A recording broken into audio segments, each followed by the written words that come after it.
बिहार में इस साल के अंत में विधानसभा चुनाव होने हैं। ऐसे में तेजस्वी यादव की नजर कुशवाहा वोट बैंक पर बहुत ज्यादा है। कल आपने देखा तस्वीरें, अभी भी आपकी स्क्रीन पर चल रही होगी, तस्वीरें देखिए। जिस तरीके से कुशवाहा समाज से आने वाली रेणु कुशवाहा को तेजस्वी ने पार्टी में शामिल करा लिया। कभी नीतीश कुमार को राखी बांधी थी चिराग पासवान के साथ ही, और दोनों को एक साथ झटका देकर तेजस्वी प्रसाद यादव ने उनको अपनी पार्टी में बुला लिया और खुद राजद कार्यालय पहुंचे थे। ऐसे में तेजस्वी प्रसाद यादव ने बड़ा खेल किया। बताएं कि रेणु कुशवाहा के साथ ही पप्पू यादव की जाप जन अधिकार पार्टी के प्रदेश अध्यक्ष रहे राघवेंद्र सिंह कुशवाहा समेत कई बड़े नेताओं ने दामन थामा। रेणु कुशवाहा की अगर देखिए विस्तार से बात करें तो इसके पहले वो जदयू में थी और लोक जनशक्ति पार्टी में रह चुकी हैं। बिहार की राजनीति में वो एक बड़े नेता के तौर पर जानी जाती हैं। बिहार सरकार में पूर्व मंत्री रही हैं। ऐसे में आरजेडी में उनका जाना पार्टी के लिए फायदेमंद होगा और एनडीए के लिए बड़ा झटका। देखिए तस्वीरें तेजस्वी यादव ने सोशल मीडिया प्लेटफॉर्म पर इसके बारे में लिखा है कि आज श्रीमती रेणु कुशवाहा, पूर्व लोकसभा प्रत्याशी श्री विजय सिंह जी, जाप के प्रदेश अध्यक्ष श्री राघवेंद्र कुशवाहा जी, पूर्व लोकसभा प्रत्याशी श्री राजीव कोइरी जी सहित अन्य गणमान्य लोगों ने प्रदेश कार्यालय में आयोजित मिलन समारोह में पार्टी ज्वाइन की। समाज के हर वर्ग के लोग 20 वर्षों की एनडीए सरकार से त्रस्त हैं। मुख्यमंत्री जी अचेत हैं और बहुजन विरोधी भ्रष्ट भूंजा पार्टी सरकार के टायर्ड एवं रिटायर्ड अधिकारी बिहार चला रहे हैं। जनता ने बदलाव का मन बना लिया है। 20 वर्षों की जन विरोधी सरकार का जाना तय है, क्योंकि इस बार परिवर्तन निश्चित है। तेजस्वी यादव ने यह ट्वीट किया है। अब देखिए तेजस्वी प्रसाद यादव का सोशल मीडिया पर पोस्ट शेयर करते हुए तमाम चीजों को शेयर किया। उन्होंने नीतीश सरकार पर भी हमला बोला। अब देखिए रेणु कुशवाहा की अगर बात करें तो 3 बार विधायक और 1 बार सांसद रह चुकी हैं। इसके साथ ही वो 2 बार बिहार की मंत्री भी रह चुकी हैं। 1999 में जदयू के टिकट पर उन्होंने चुनाव लड़ा और आरजेडी के नेता आरके राणा की पत्नी को मात दी थी। रेणु कुशवाहा बिहार की खगड़िया से आती हैं। जदयू के टिकट पर वे खगड़िया से सांसद बनी। साल 2014 में वो जदयू छोड़कर बीजेपी में शामिल हो गई। 2019 के लोकसभा में खगड़िया से टिकट ना मिलने से नाराज होकर बीजेपी से अलग हो गई। इसके बाद उन्होंने चिराग पासवान की जो पार्टी है उसका दामन थामा, लेकिन बाद में उन्होंने इस पार्टी से भी इस्तीफा दे दिया। रेणु बिहार सरकार की सियासत में पिछड़े वर्ग का एक प्रभावशाली चेहरा मानी जाती हैं। रेणु सामाजिक कार्यों और महिला सशक्तिकरण के लिए जानी जाती है। तेजस्वी प्रसाद यादव ने इनको पार्टी में शामिल करा लिया। खुद नेता प्रतिपक्ष पहुंचे थे। अब सवाल खड़े होते हैं कि क्या तेजस्वी इनको टिकट देंगे, क्योंकि देखिए पिछड़े समाज से आती हैं, कुशवाहा समाज से आती हैं और इस चुनाव से पहले तेजस्वी किसी को नाराज नहीं करना चाहते हैं।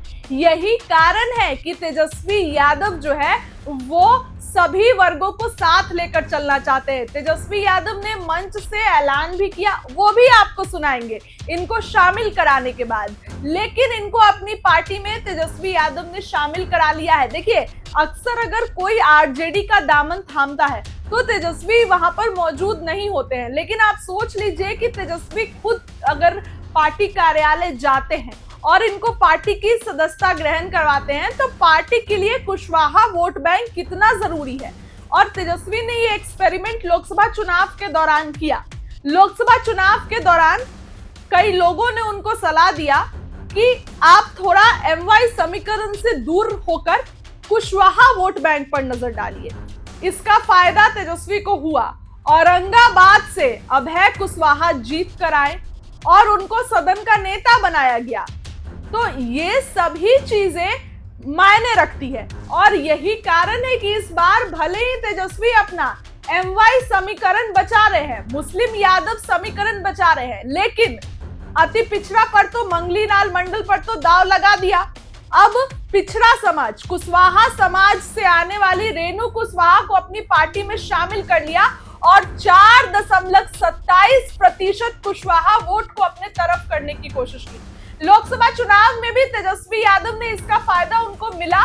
देखा आपने कि बीजेपी शाहाबाद की सीटें हारी, बक्सर से हारे मिथिलेश तिवारी, उपेंद्र कुशवाहा हारे, इधर रामकृपाल यादव हार गए और भी कई लोग।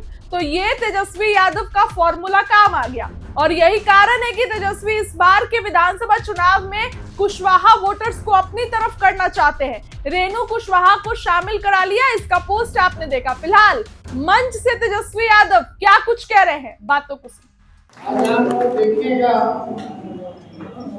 पिछड़ा को अधिकार नहीं है कथा वाचक बनने का, कथा सुनाने का। भगवान हम पूछना चाहते हैं भाजपा के लोगों से, RSS के लोगों से, क्या हम लोग हिंदू नहीं है? क्या पिछड़ा समाज हिंदू नहीं है? क्या पिछड़ा समाज हिंदू नहीं है? क्या दलित आदिवासी हिंदू नहीं है? तो केवल कथा सुनाने के लिए केवल एक ही जात के लोग कथावाचक क्यों हो सकते? अगर पिछड़ा अगर कथावाचक बनता है तो उसका मुंडन करा दिया जाता है, सर जो है छीन दिया जाता है और नाक रगड़वाया जाता है। हम जरूर भरोसा दिलाएंगे कि अगर बिहार में इस प्रकार का अगर काम कोई करेगा तो हम लोग छोड़ने वाले लोग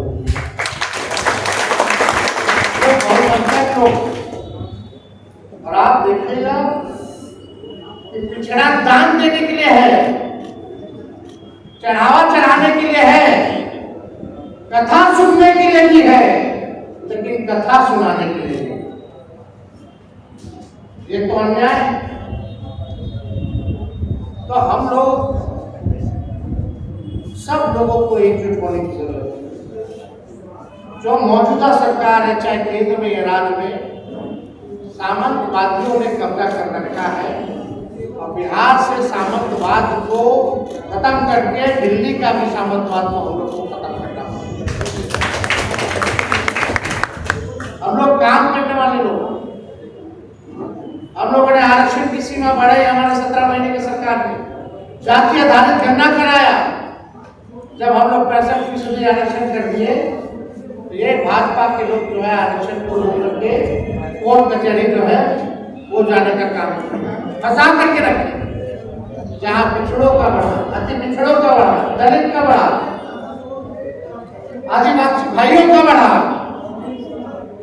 अभी भी नीतीश कुमार जी चुप्पी साधे। अब हमारे चाचा नीतीश कुमार जी अचेत अवस्था में है, मुझसे बिहार संभाला नहीं जाता। दिन दहाड़े जो है बलात्कार हो रहा है, गोलियां चल रही है, कार्रवाई किसी पे नहीं हो रही। बिना घूस दिए थाना चले जाइए, ब्लॉक चले जाइए, कोई ऐसा काम बता दीजिए जो बिना घूस दिए हुए हो रहा है।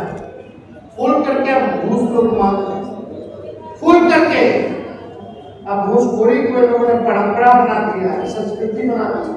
नीतीश जी के राज सब लोग परेशान, बेरोजगारी से, महंगाई से, गरीबी से, पलायन से, और बढ़ चढ़ करके जो कुशवाहा समाज जो है पार्टी से जुड़ रहा है। और हमने पहले भी कहा था कि अगर कुशवाहा समाज एक कदम चलेगा तो तेजस्वी 4 कदम चलेगा। पिछला लोकसभा में भी सबसे अधिक अगर कुशवाहा समाज के लोगों को टिकट अगर मिला था तो वह इंडिया अलायंस महागठबंधन करने का काम है। और आने वाले विधानसभा में भी हम लोग जो है न्याय करने का काम करेंगे। जो हक बनता है, जो अधिकार बनता है, वो हम लोग जरूर देने का काम करेंगे और सबको साथ लेकर के चलने का काम करेंगे और मिलकर के एक ऐसा नया बिहार बनाएंगे जहाँ बेरोजगारी खत्म हो, जहाँ महंगाई खत्म हो, जहां गरीबी खत्म हो, जहां अमन चैन हो, जहां कारखाने लगे, इंडस्ट्री आए, जहां आईटी पार्क जैसी जेड का निर्माण हो, जहां फूड प्रोसेसिंग यूनिट लगे, इस तरह का